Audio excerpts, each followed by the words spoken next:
What's going on, guys? Welcome back to the garage. Today it's nice and sunny out. It's December, so it's a little bit chilly, but at least it's dry. So I figured I'd tackle another little install on the Xterra. So my little list here, you can see there's a bunch of stuff that's checked off, and today we are going to be working on the idler arm bushings. So head over to the bench and give you a quick look here. So these are the bushings here. So these are a bronze or brass, I'm not entirely sure what they're made out of, but these come from Bandit 4x4, and these are the replacement bushings for a stock idler arm. They do make different bushings for heavy duty arms for the Xterra and Frontiers and Nissans and whatnot, blah blah blah.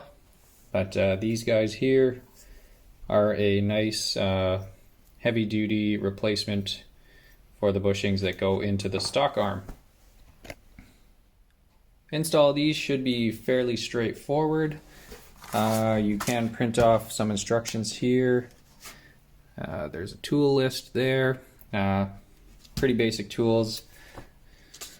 One thing that I've noticed that is a bit different in these instructions, as you can see, these were from 2008 with the last edit. It does specify that there's an upper and lower bushing, and one should have a black zip tie on it. But this is my second set, and they both didn't come with a black zip tie on one of these, indicating one goes on the top or the bottom. And I say this is my second set because these will only work, as far as I know, with a factory Nissan idler arm. So other brands like a Moog replacement or a Beck Arnley or whatever other brand there are, they will not fit because the shaft size is different than this. And I did try to install these on a Beck Arnley arm and completely destroyed these and the idler arm. So found a used Nissan one. I'm fingers crossed it is a Nissan one. And yeah, picked up another set of bushings. So they don't warranty them if you screw up install. So definitely make sure that you have a idler arm that these will fit on. So with that little disclaimer out of the way, let's get out to the truck, jack it up, get the wheel off, and get the idler arm off.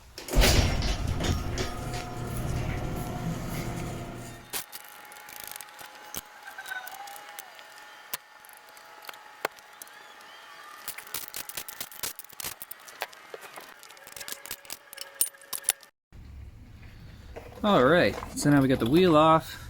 We do have to take the front skid plate off just to get access to these bolts here. This is the idler arm, of course, so that's what we'll be taking off today and installing those bushings in. So this should be fairly simple.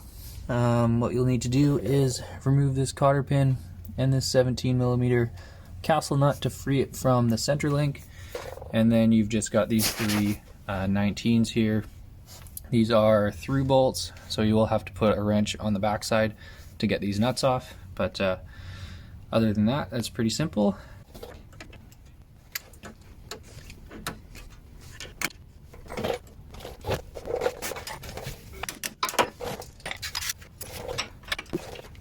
Actually, made a mistake.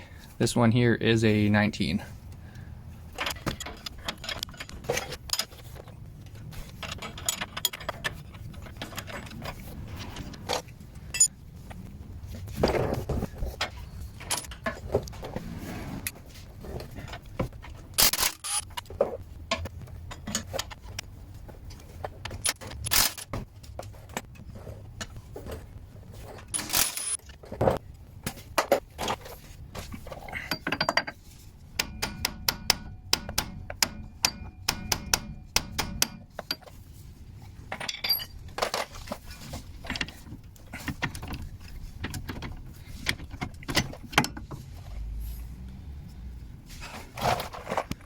Alright, definitely not the most graceful way to remove this. If you were a bit more cautious, you could probably put a nut on the end of that and hammer it, or use an actual puller. But the hammer method works good for today. So now that we've got this out, let's go back into the garage and take this thing apart. So now we need to remove this nut from the bottom. That will release it from the brace and release the arm from the shaft here. And this is a 19mm nut. Yeah, so you can hit it with an impact, hold on to this thing. It might spin around on you, or you can throw it in a vise if you'd like.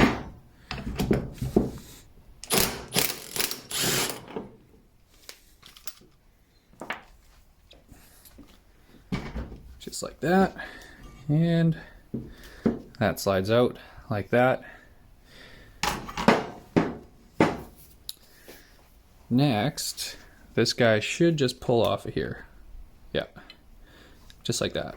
And you can see one of the bushings is actually stuck on here.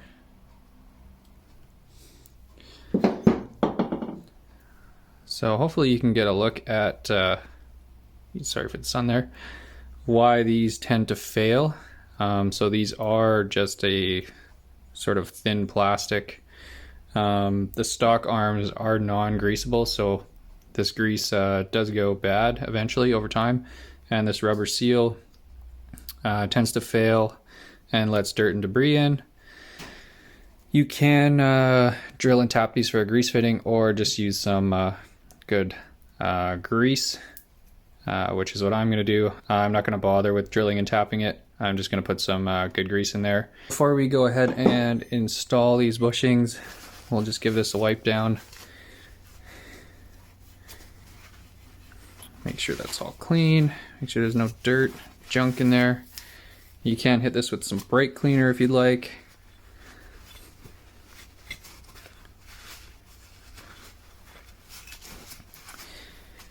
And we'll just confirm that these fit.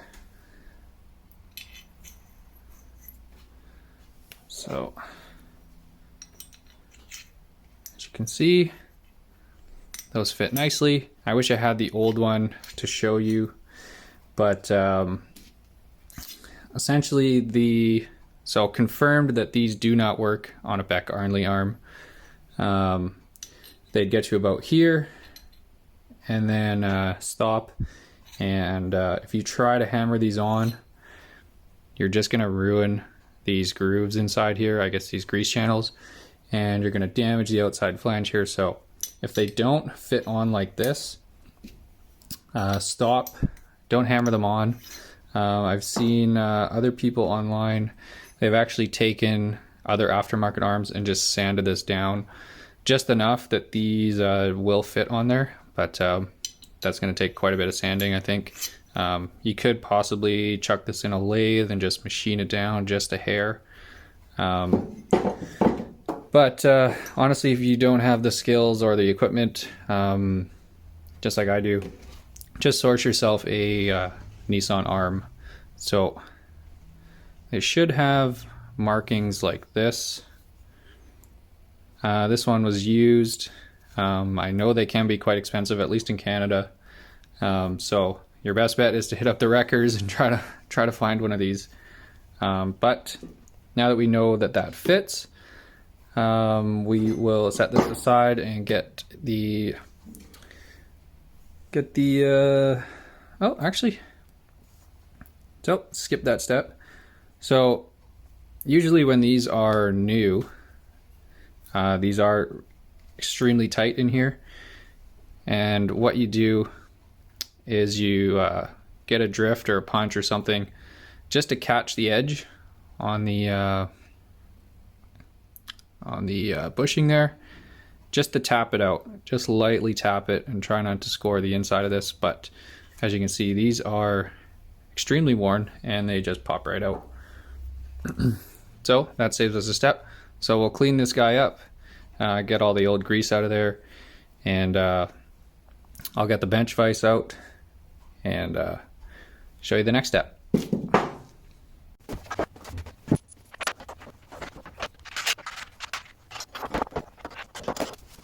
Now that I've got this mounted, we can go ahead and start prepping this stuff for assembly. Now, we're not going to be using this to press the bushings in. I just need this for this hard surface here.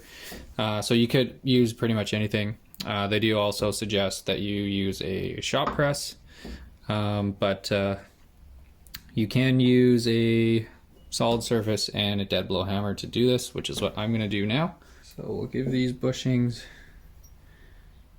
just a light coat of grease around the outside, just to help them slide in. So the coating like that, and then we'll take our arm, and just for good measure, we'll lube the inside of this as well.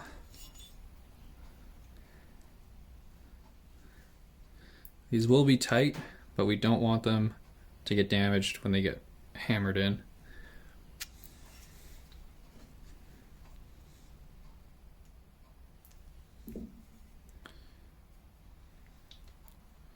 And just make sure everything's nice and clean before you start trying to put these in, because you don't want dirt and debris to damage these bushings.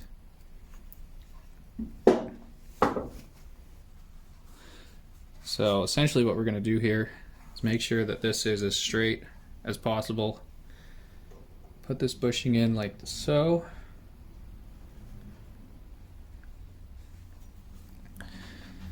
And we're just going to lightly try to tap it in.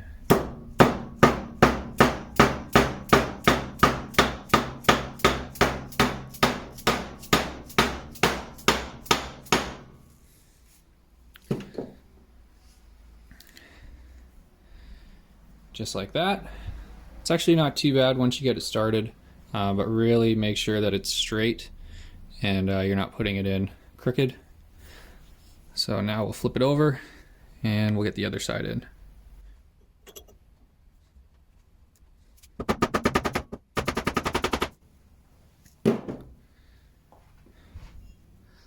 So just like that, our bronze bushings, or whatever material this is, I really should know this, these are installed into our arm. So we can go ahead and load this guy up with grease, make sure that there's grease all in these grease channels, and slide it back onto the shaft here.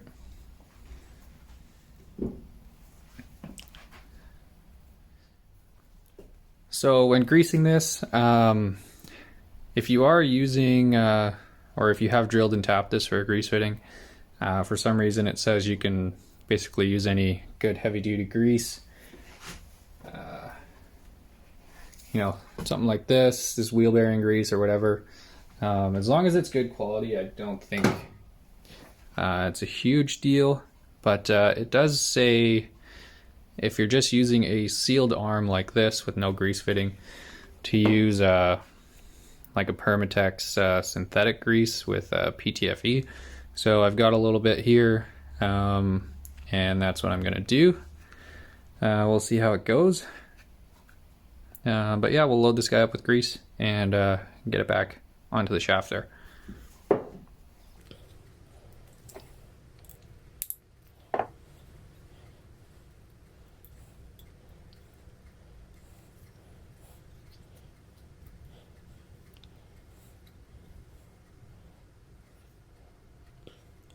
So just make sure all those grease channels are nice and filled.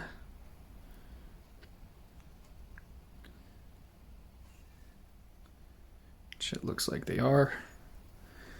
So we'll set that aside. So essentially all we need to do is just slide this guy right back on.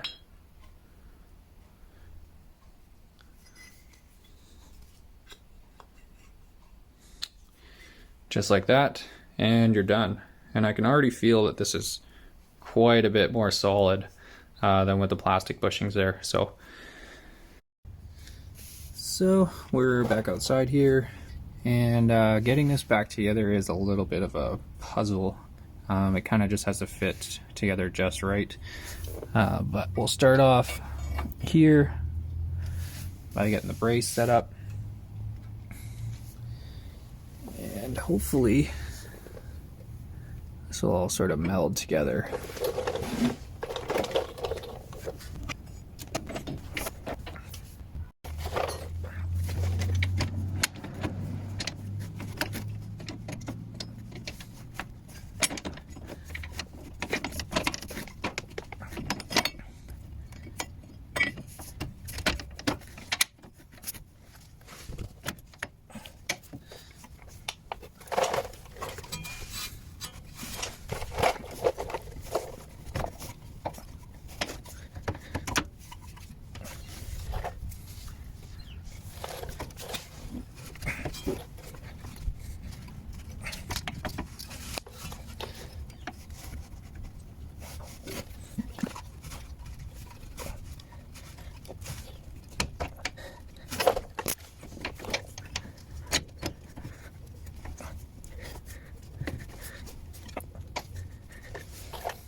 So as you can see, it's part ways on here. Yeah, just like I said, a little bit of finagling just to get all the bolt holes to line up. But we almost got them. Just this last one down here is fighting us just a little bit. But I might get back there with a wrench and just try to spin it through. Okay, so we're all set. We got all the bolts through. And just as a precaution, a little bit of extra safety here, I'm just gonna add a little bit of blue Loctite. Just because these are, you know, critical steering components. You definitely don't want these coming loose.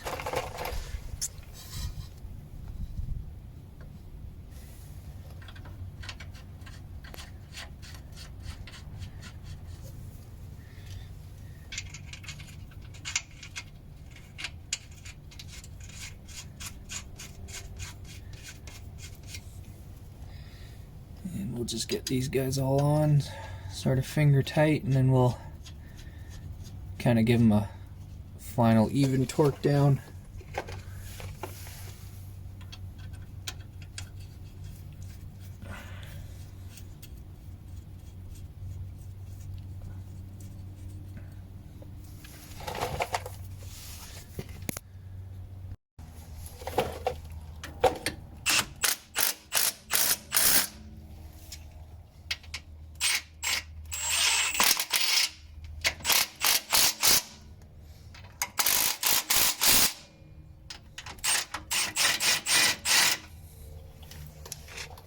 And I'll just get a wrench on the back side of these guys, tighten them down. And we'll throw the castle nut back on.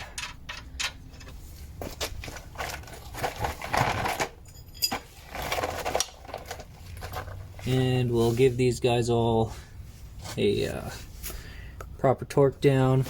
Don't forget the cotter pin on this one. And yeah, those guys all have proper torque. I'm not going to give you any numbers here just because I know people will argue and say those numbers are different, but if you are looking for the actual torque specs, you can get the factory service manuals on nicoclub.com and just search up Xterra, and it gives you all the torque values. So I'll go ahead and get these torqued up, and that should be it.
All right, everything's back installed and looking good.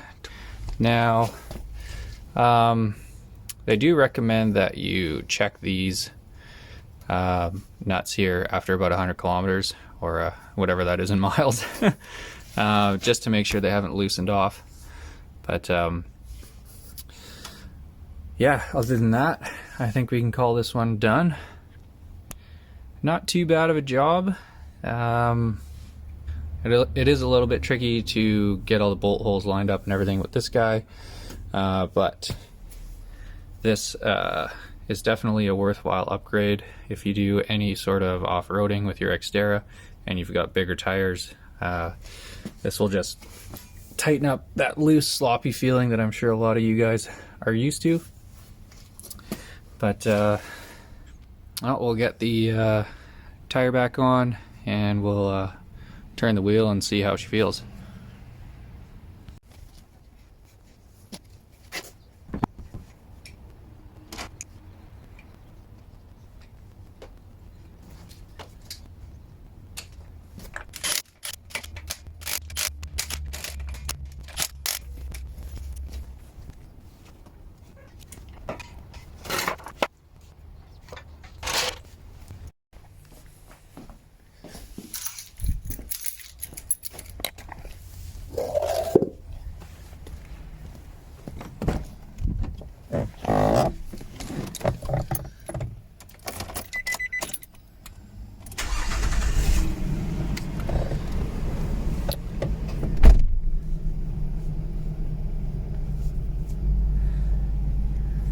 All right, I have to say that feels a million times better.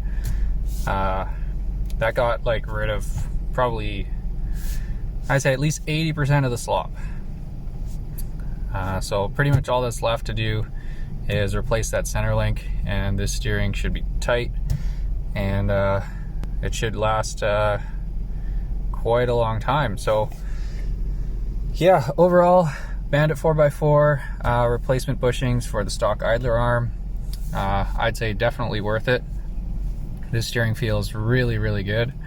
Not too expensive, a little bit pricey if you're in Canada with the exchange rate, but definitely worth it if you've got a stock idler arm, or if you have a heavy duty idler arm, go ahead and grab their bushings for those as well. But yeah, that's it for today. Thanks for watching, thanks for subscribing, following me on Instagram, all that jazz. We're getting close to 600. We broke the 500 mark, which is super awesome. So thank you guys for watching. That's it for today. Oh, one last thing I forgot to mention. When you do steering or suspension work or anything like that, it's a good idea to get your truck or car or whatever professionally aligned. So yeah, definitely do that before you take this out on some big highway drives and adventures. So yeah, thanks for watching.